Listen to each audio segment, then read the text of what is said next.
పవన్ కళ్యాణ్ కు తెలంగాణ గురించి మాట్లాడే అర్హత లేదు, ప్రజాస్వామ్యం గురించి మాట్లాడే అర్హత కూడా లేదు. ఏంటి చదువుకుండా ఆయన? సినిమా వాళ్ళు ఎవడు చదువుకోడు, సినిమాల్లో ఎవడు ఉంటాడు? చదువు లేనోడు, శీలం లేనోడు, సంస్కారం లేనోడు, తాగుబోతులు, వాగుబోతులు, వదులుబోతులు, తిరుగుబోతులు వాళ్ళే కదా. సినిమాలు ఒక్క మంచి సినిమా, దేశభక్తి సినిమా ఒకటి తీసినరా? ఒక్కటి చెప్పండి. అన్ని బూత్ సినిమాలే కదా. అట్లాంటి వాడు ఏం మాట్లాడుతున్నాడు? వాడిని ఉప ముఖ్యమంత్రి చేయడమే తప్పు. ముఖ్యమంత్రి కూడా అట్లాంటి వాడే. ఇప్పుడు ఎన్టీ రామారావు బొమ్మ పెడుతుండ్రు. ముఖ్యమంత్రి ఎవరు? ఎన్టీ రామారావు మీద దాడి చేసి ఎన్టీ రామారావు చెప్పులతో కొట్టినోడు కదా, వీళ్ళే కదా. ఎన్టీ రామారావు చావు కారణమైనోడే కదా. అతను మళ్ళీ ఎన్టీ రామారావు బొమ్మ పెట్టుకుని తిరుగుతున్నాడు. నువ్వెవరు? నీకేమైనా తెలుసా? పత్రికా స్వాతంత్రం నువ్వు ఇచ్చినవా? నువ్వు ఎట్లా అరెస్ట్ చేస్తావు? నాగేశ్వరరావుని అరెస్ట్ చేసే అర్హత ఉందా? గలివర్ యాత్రలో బ్రాబ్లింగ్ నాక్స్ ఉంటారు, పెద్దగా ఉంటారు, ఆకాశం ఎత్తు, టవరింగ్ పర్సనాలిటీస్.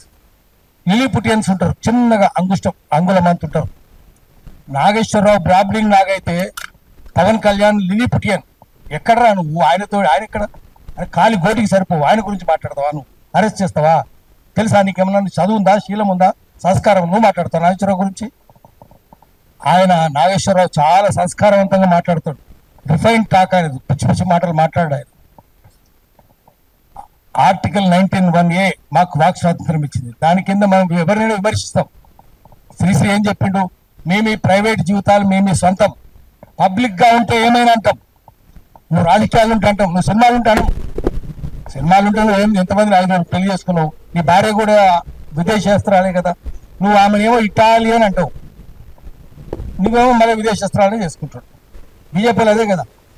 మరి 5 పెళ్లి చేసుకుంటే సిగ్గు శరం ఉందా నీకు? నువ్వు మాట్లాడతావా సంస్కారం గురించి? నువ్వు రోజు ఒక పార్టీ మారుస్తావు. గద్దర్ ఉండగా గద్దర్ ఎట్లా మోసం చేసిండు? చెగువర బొమ్మ పెట్టుకొని నేను కమ్యూనిస్ట్ అనేది చెప్పి గద్దర్ నమ్మించి తీసుకొని పోయిండు, ఇంటికి తీసుకుపోయిండు, దండం పెట్టిండు, మొత్తం షర్టు ఎక్కడ చూసినా చెగువర బొమ్మలు. ఇప్పుడు ఎవరు బొమ్మలు పెట్టుకుంటున్నారు? రోజుకో పార్టీ, రోజుకో పార్టీ. ఎక్కడ జిదర్ హరి ఉదర్ చరి, ఎక్కడ పచ్చకుంటే పసలు అక్కడ మేస్తాయి. నువ్వు పశువే కదా. ఎక్కడ ఏ కొమ్మ మీద పండు ఉంటే ఆ కొమ్మ మీద దూకుతాయి కోతులు. నువ్వు కోతువే కదా. నువ్వు చెప్తావా? రోజుకో పార్టీ మార్చుకోనివి, రంగులు మార్చుకోనివి నువ్వు చెప్తావా? ఇప్పుడు గద్దర్ గురించి చెప్తావు. గద్దర్ మోసం చేయలేవు, చెగువర బొమ్మలు పెట్టుకోలేవు. పెట్టుకొని ఇప్పుడు ఏం చేస్తున్నాడు?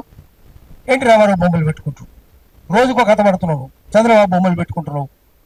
మరి మనం ఏమనాలంటే, మేము ఉన్నది ఉన్నట్టు చెప్తే 2-4 గంటల జైలు రోజులు తెస్తాయి, గుండ్రాలు విసురుతారు అన్నాడు. నాగేశ్వరరావు ఏం చెప్తున్నాడు? ఆయన పాపం అమాయకంగా 2-4 గంటలు అంటే నేను జైలు పెడతామంటున్నాడు, అరెస్ట్ చేస్తామంటు. ఇంత దౌర్జన్యం ఎందుకు? అందుకనే మనం ఏం చెప్పాలంటే, తెలంగాణ వచ్చినాక తెలంగాణలో తెలంగాణ రాజ్యం ఉందా? ఇప్పుడు మీడియా వాళ్ళు ఉన్నారు, మీడియా వాళ్ళకి అక్రెడిటేషన్ ఉందా? ఎవరికి ఉన్నది? మొత్తం శాటిలైట్ ఛానల్ అంటారు. శాటిలైట్ ఛానల్ అన్నీ ఆంధ్రలో కదా. ఒక V6 టీ న్యూస్ తప్ప అన్ని ఆంధ్రలో. మరి ఆంధ్రలోకే అక్రెడిటేషన్లు ఉన్నాయి. ఇప్పుడు అక్రెడిటేషన్ పాలసీ చూసుకుందాం, మొత్తం ఆంధ్రలోకే. సోయిందా? వాడు కమిషనరు సోయి లేదు, మంత్రి ఎవరు వాళ్ళు సోయి లేదు, ముఖ్యమంత్రికి అసలే సోయి లేదు. తెలంగాణ వచ్చినా కూడా ఇక్కడ ప్రెస్ క్లబ్ లో మాట్లాడదాము, అక్రెడిటేషన్లన్నీ ఆంధ్రలోకే వస్తున్నాయి, తెలంగాణలోకి లేదు. శాటిలైట్ ఛానల్ తెలంగాణ లేవు. అన్ని వాళ్ళే. సోషల్ మీడియాకి ఇస్తున్నారా? ఇస్తలేరు కదా. కేబుల్ ఛానల్కి ఇస్తున్నారా? ఇస్తలేరు కదా. మరి ఎవరికి ఇస్తున్నారు? ఎంత అన్యాయం ఏంటి? పోనీ ఛానళ్ళల్లో అక్కడక్కడ ఇక్కడ ఎన్టీవీలో ఒక్కతే అమ్మాయి ఉంది, తెలంగాణ అమ్మాయి. ఆ అమ్మాయికి అక్రెడిటేషన్ లేదు. మళ్ళీ అంతా వాళ్ళే. జూబ్లీస్ అంతా ఆంధ్రలో కదా. జూబ్లీ సొసైటీ అంతా వాళ్ళే. హౌసింగ్ సొసైటీ, జూబ్లీస్ క్లబ్, ఫిల్మేర్స్ హౌసింగ్ సొసైటీ, ఫిల్మేర్ క్లబ్ మొత్తం ఆంధ్రలో కూడా ఒకటే కులం. రామనేని, సామినేని, కామినేని, నడపనేని, వాళ్ళమేని, దేవనేని, కేతినేని ఒకటే కులం ఉంది. మీరు ఆ వాసన, కమ్మ వాసన ముడక చూసుకుంటూ పోతే జూబ్లీస్ వచ్చేస్తుంది. అంత అన్యాయంగా ఉంటే you can smell your way to Jubilees. అంత అన్యాయంగా ఇప్పుడు తెలంగాణ వచ్చినాక కూడా రాజ్యాంగానికి ఉన్న 4 అంగాలు ఆంధ్రుల చేతుల్లో ఉన్నాయి. ఇంకా ఆ అసెంబ్లీ, నేను చంద్రబాబు శిష్యుని అంటున్నాడు ముఖ్యమంత్రి. ఎమ్మెల్యే అంటే మొత్తం లెజిస్లేచర్ వాళ్ళ చేతులు, మంత్రులంతా వాళ్ళే. అదే తుమ్మల నాగేశ్వరరావు, అదే అంత వాళ్ళే. అది జ్యుడిషియరీ మళ్ళీ వాళ్ళే ఉన్నారు. జ్యుడిషియరీ నిండా ఆందోళన ఉన్నారు ఇప్పటికీ. ఎగ్జిక్యూటివ్ అంతా మళ్ళీ వాళ్ళే కదా. అదే నవీన్ మిత్తల్, అదే జయేష్ రంజన్, ఆఫీసర్ అంతా వాళ్ళే. సీఎం ఆఫీస్ నిండా వాళ్ళే ఉన్నారు, ఆందోళన ఉన్నారు. అదండి మీడియా అంతా వాళ్ళ చేతుల్లో ఉంది. 4 అంగాలు, రాజ్యాంగానికి సంబంధించిన 4 అంగాలు ఇంకా ఆంధ్ర చేతుల్లో ఉన్నాయి. తెలంగాణకు రాలేదు, వచ్చే అవకాశాలు కనిపిస్తలేవు. మాట్లాడితే జొన్నడు లేదు. పోలీసులు చూడండి, ఇంత మొత్తం ఇంటెలిజెన్స్ బయట ఎందుకు ఇంత ఇంటెలిజెన్స్ ఎందుకున్నది ఇక్కడ? అందుకని మనం ఏం చేయాలంటే గట్టిగా గట్టిగా పోరాటాలు చేయాలి. ఇప్పుడు తెలంగాణ వచ్చినాక ఎవరైనా తెలంగాణ కొండలక్ష్మణ్ బాబు లేకుండా తెలంగాణ వచ్చిందా? సంగవేటి సత్యనారాయణ గారు లేకుండా తెలంగాణ వచ్చిందా? గద్దర్ లేకుండా వచ్చిందా? విమలక్క లేకుండా వచ్చిందా? వీళ్ళ పేర్లు ఏమని చెప్తుండా? కేసీఆర్ చెప్పలే, వీళ్ళు చెప్తలేరు. ఆఖరికి బాలనాగమ్మ కథల బాలవతిరాజు పోయి పుల్లిని చంపుతాడు, పేరుగాడి పోయి నేను చంపినట్టాడు, వాడు ముఖ్యమంత్రి అవుతాడు, పేరుగాడే ముఖ్యమంత్రి. అసలే అప్పుడైనా ఇప్పుడైనా అదే పరిస్థితుంది. వీళ్ళకైతే అసలే తెలియదు ఎవరైందో.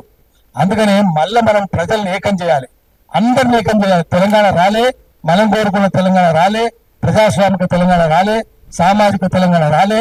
దొంగలే మళ్ళీ ఆంధ్ర దొంగల చేతుల్లో ఇక్కడ ఉంది, ఇది ఉంది. కాబట్టి మళ్ళీ మనం చేయాలి, చేసి పోరాటాలు చేసి మళ్ళీ తెలంగాణ చేయాలి. ఇప్పుడు ఆందోళన ఇట్లా వచ్చంటే పవన్ కళ్యాణ్ అంటుంది వాడిని ఆ తెలంగాణ రాకుండా చేయాలి, హైదరాబాద్ అడుగు పెట్టకుండా చేయాలి. చంద్రబాబు నాయుడు పెట్టదు, పవన్ కళ్యాణ్ కూడా పెట్టదు. ఎట్లా పెడతారు అని అనాలి. విగ్రహాలన్నీ ఆంధ్రలో లేనా? గద్దర్ విగ్రహం పెట్టిస్తలేరు. హైదరాబాద్ ఖమ్మం కరీంనగర్ లా గజ్జల స్వామి అంటారు, 7 రోజులు విగ్రహం చేసిండు, ఏడాది అర్థం జరుగుతుండు. గద్దర్ విగ్రహం పెట్టిస్తలేరు. ఆదిలాబాద్ లో అంబేద్కర్ విగ్రహం పెట్టిస్తలేరు, హైదరాబాద్ కూడా పెట్టిస్తలేరు. కానీ ఆంధ్రలో బొమ్మలు అయితే వస్తాయి. రోషయ్య అడ్డుకున్న రోషయ్య విగ్రహం ఉంటుంది. ఎస్పీ బాలసుబ్రహ్మణ్యం వాడు ఏం పాటలు పాడి అన్ని బూత్ పాటలే. నీ అదనం మీద మందారా అని, నడుము మీద వడ్డారా అని, ఇటువంటి బూత్ పాటలు పాడినాడు. వాందా పెడతారు. చివరికి ఎన్టీఆర్ కూడా పెడతారు, రేపు చంద్రబాబు కూడా పెడతారు, లోకేష్ కూడా పెడతారు, పవన్ కళ్యాణ్ కూడా పెడతారు విగ్రహాలు ఇక్కడ. కానీ తెలంగాణలో మాత్రం పెట్టినారు. అందుకని మనం అందరం ఏకం కాకపోతే, మనందరం సోయలు పడకపోతే, మనం మెదడులో సోయి ఉండాలి, మన చేతిలో రాయి ఉండాలి. అప్పుడే వాళ్ళకి బుద్ధి వస్తుంది. వాడు లూటు చేస్తూనే ఉండు, మనం లాఠీలు చెప్పాలి. దానికోసం అందరిని ఏకం చేద్దాము, ఏకం చేసి ప్రజల్ని చైతన్యం చేద్దాం. దాన్ని సోషల్ మీడియానే వాడుకుందాం. సోషల్ మీడియా అన్సోషల్ మీడియా మనకు వద్దు, అది వద్దు మనకు. సోషల్ మీడియాను వాడుకొని ప్రజల్ని చైతన్యవంతం చేద్దాం. వాడు మనం తిరుగుతుంటే వాళ్ళంతా వాళ్ళ చెంచాలే ఉన్నదంతా. పృథ్వీరాజు మాట్లాడితే వాడు బూత్ మాట్లాడుతున్నాడంటే వాళ్ళ చెంచాలే. అందుకని మన సోషల్ మీడియాని డెవలప్ చేసుకుందాం, మన ప్రజల్ని చైతన్యవంతం చేద్దాం.